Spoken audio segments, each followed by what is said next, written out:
Hello everyone, welcome back to another video. जैसा कि अभी आप देख सकते हैं हमारे पास पंजाब नेशनल बैंक का एफडी का फॉर्म है। बेसिकली इस फॉर्म की मदद से आप एफडी को रिन्यू कर सकते हैं और एक न्यू एफडी अकाउंट भी ओपन कर सकते हैं। तो आइए और जानते हैं किस तरीके से आपको इस फॉर्म को फिलअप करना है। तो यहाँ पर सबसे पहले आपको बैंक से ये वाला फॉर्म कलेक्ट कर लेना होगा। एफडी का फॉर्म आपको ले लेना है। कुछ इस प्रकार से फॉर्म आपका देखने को मिलेगा। फॉर्म के बैक साइड में आएंगे तो यहाँ पर देखिए कुछ इस प्रकार से बैक साइड में आपको नॉमिनी का डिटेल भरना होता है और कुछ एक्स्ट्रा डिटेल वगैरह है। और फ्रंट साइड में ये सारे डिटेल हैं एफडी से रिलेटेड। तो आइए और जानते हैं किस तरीके से आपको ये पूरा फॉर्म फिलअप करना है, किस तरीके से आपको एक अपना एफडी अकाउंट ओपन कराना है। तो चलिए वीडियो को स्टार्ट करते हैं।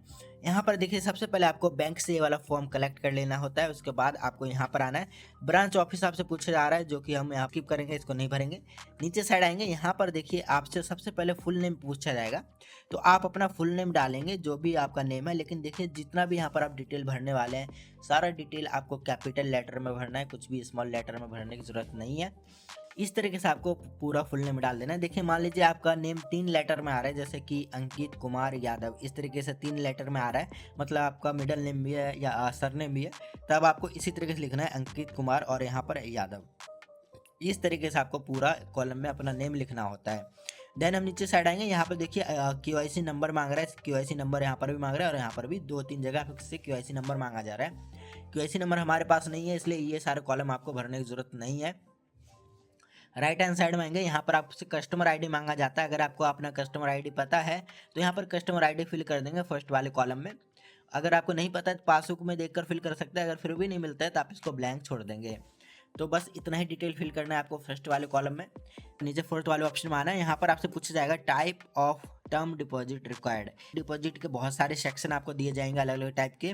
बेसिकली यहाँ पर आपको 4-5 तरीके के अलग अलग एफडी के स्कीम बताए जाते हैं। जैसे कि रिकरिंग डिपॉजिट करना चाहते हो, नॉन कोलेबल डिपॉजिट करना चाहते हो, टैक्स सेवर डिपॉजिट करना चाहते हो, या फिर सिंपल जनरल वाला जो सब लोग करते हैं फिक्स डिपॉजिट, वो वाला करना चाहते हो तो आप इस पर मार्क करेंगे। बेसिकली आपको टिक करना है। अब देखिए अगर आप कोई भी एफडी कर रहे हैं बैंक में, सबसे पहले आप बैंक में जाइए, पता करिए वहाँ का एफडी रेट वगैरह क्या चल रहा है।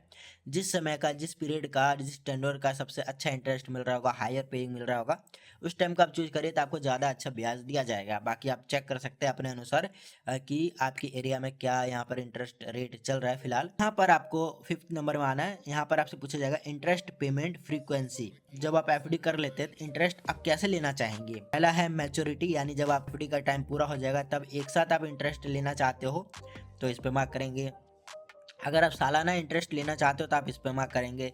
हाफ ईयरली इंटरेस्ट लेना चाहते हो तो इस पर मार्क करेंगे। क्वार्टरली लेना चाहते हो तो इस पर करेंगे। और मंथली आप ब्याज लेना चाहते हो तो इस वाले पे मार्क करेंगे। मान लीजिए यहाँ पर मैं जब मेरा पूरा एफडी मैच्योर हो जाएगा तब मुझे चाहिए पूरा ब्याज, तो मैं इस पर मार्क कर दूंगा। ओके, इस तरीके से आपको मार्क कर देना है।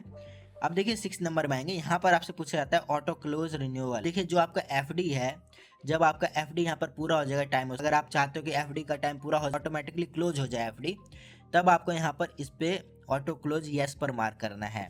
लेकिन अगर आप चाहते हो कि एफडी का टाइम पूरा हो जाए उसके बाद ऑटोमेटिकली रिन्यू हो जाए दोबारा से, मतलब क्लोज ना हो, दोबारा से रिन्यू हो जाए, उस केस में आप नो पर मार्क करेंगे। यहाँ पर देखिए आपसे पूछा जाएगा auto renewal at maturity for period. अब देखिए ऑटो रिन्यूअल कब करना है, कैसे करना है, ये सारा डिटेल आपको भरना है। पूछा जा रहा है same period on maturity of times, यानी जब आपका एफडी मैच्योर हो जाएगा तभी रिन्यू करना है तो आप इस पे मार्क करेंगे। या फिर पूछा जाता है different period on maturity, please specify on the period.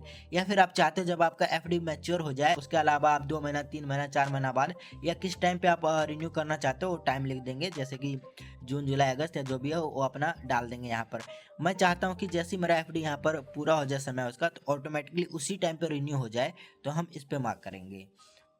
अब यहाँ पर देखिए 6.1 में समझने वाली बात यह है कि यहाँ पर बेसिकली आपसे कहा जाता है जो भी आपका एफडी रिन्यू होगा, यानी जैसे आप उसका टाइम पूरा हो जाएगा तो रिन्यू होगा, तो आप कितने अमाउंट को रिन्यू करना चाहते हो। बेसिकली एग्जांपल तौर पे आपको समझाता हूँ। मान लीजिए मैंने यहाँ पर 50,000 रुपये का एफडी किया है, मैच्योर होने के बाद मेरा वो 55,000 हो चुका है। लेकिन अगर आप चाहते हो कि जितना आपका अमाउंट था एफडी का, मान लीजिए 50,000 रुपये मेरा अमाउंट था एफडी का, तो 50,000 पे ही रिन्यू लगे तो मैं इस पे मार्क करूंगा। मैं 50,000 का एफडी किया था और 5,000 मुझे इंटरेस्ट मिला, तो टोटल 55,000 हुआ। अब मान लीजिए 55,000 को मैं एक साथ रिन्यू करना चाहता हूँ, मैं इस पे मार्क करूंगा। दूसरा ऑप्शन कहता है प्रिंसिपल ओनली, यानी जो आपका एफडी का मेन अमाउंट था 50,000, अगर सिर्फ 50,000 को रिन्यू करना चाहते हो और जो ब्याज है वो आपके अकाउंट में लेना चाहते हो, ब्याज को इसके साथ ऐड करके रिन्यू नहीं करना चाहते हो, उस केस में आप प्रिंसिपल अमाउंट पर मार्क करेंगे। इसी तरीके से आपसे पूछा जाएगा फिक्स अमाउंट, जो आपका फिक्स किया गया है अमाउंट, जैसे कि 50,000 आपका फिक्स किया गया है, उसी को रिन्यू करना चाहते हो तो इस पे मार्क करेंगे, या फिर कोई अदर चीज़ है तो वो आप यहाँ पर लिख देंगे। इस तरीके से आपको यहाँ पर बता देना है। तो मैं चाहता हूँ कि ब्याज के साथ मेरा पूरा अमाउंट यहाँ पर रिन्यू हो जाए, तो मैं इस वाले पे मार्क करूँगा। देन हम नीचे साइड आएंगे, यहाँ पर देखिए आपसे पूछा जाएगा 7 ऑप्शन में mode of operation. Mode of operation क्या है, जैसे कि हम यहाँ पर सेल्फ कर रहे हैं, खुद से कर रहे हैं, सेल्फ पे मार्क करेंगे। उसके बाद हम नीचे साइड आएंगे, यहाँ पर आपसे पैन कार्ड नंबर मांगा जाएगा, तो आप अपना पैन कार्ड नंबर इस वाले कॉलम में यहाँ पर फिल कर देंगे। यहाँ पर देखिए कुछ डिटेल है, यहाँ पर आपको भरना है। यहाँ पर बेसिकली बताना है जितने रुपए का आप एफडी कर रहे हैं उतना अमाउंट आप लिखिए। मान लीजिए मैं यहाँ पर 50,000 रुपये का एफडी करना चाहता हूँ, तो मैंने यहाँ पर 50,000 रुपये लिख दिया, और यहाँ पर पूछ रहा है कि ये 50,000 रुपये जो है इस वाले अकाउंट से मेरा डेबिट कर लिया जाए, मतलब आप अपने अकाउंट से पैसे को कटवा के एफडी में करवाना चाहते हो। उस केस में यहाँ पर अपना बैंक अकाउंट नंबर डाल देंगे, पूरा जो भी आपका खाता संख्या नंबर है पूरा यहाँ पर भर देंगे, ताकि जो आपका 50,000 रुपये है इसी वाले अकाउंट से कट जाए। कैश देना चाह रहे हो तो उस केस में क्या करेंगे, एक डिपॉजिट स्लिप लेंगे, और डिपॉजिट स्लिप में 50,000 रुपये का अमाउंट भर के कैश आप साथ में इसके फॉर्म के साथ में जमा कर देंगे बैंक में। ये दूसरा ऑप्शन हो जाता है। उसके बाद पूछा जा रहा है account number 4 period of this. अब यहाँ पर पूछा जा रहा है कितने टाइम के लिए आप एफडी कर रहे हैं। यहाँ पर आपको देख लेना है कि जिस टाइम पे सबसे अच्छा ब्याज मिल रहा है उतने टाइम का यहाँ पर डिटेल को भरना होगा। मान लीजिए मेरे इधर 444 दिन का 7 पॉइंट कुछ का ब्याज मिल रहा है, तो मैं 444 दिन यहाँ पर फिल करूँगा। यहाँ पर डेज वाले में फिल करेंगे, ईयर वाले में नहीं, 444 दिन है इसलिए।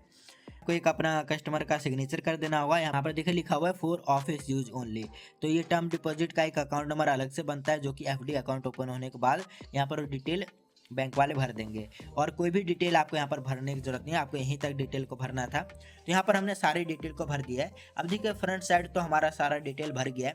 अब चलिए बैक साइड में आते हैं।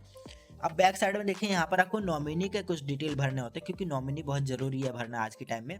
यहाँ पर ऑफिस ब्रांच ऑफिस पूछ रहा है, डिस्ट्रिक्ट नंबर पूछ रहा है, आपको भरने की जरूरत नहीं है, प्रयास पे मार्क कर देना। फिर हम राइट हैंड साइड में आएंगे, अगर आप नॉमिनी का नाम अपने पासबुक में भी चाहते हो तो उस पर भी आपको यस पे मार्क कर देना है।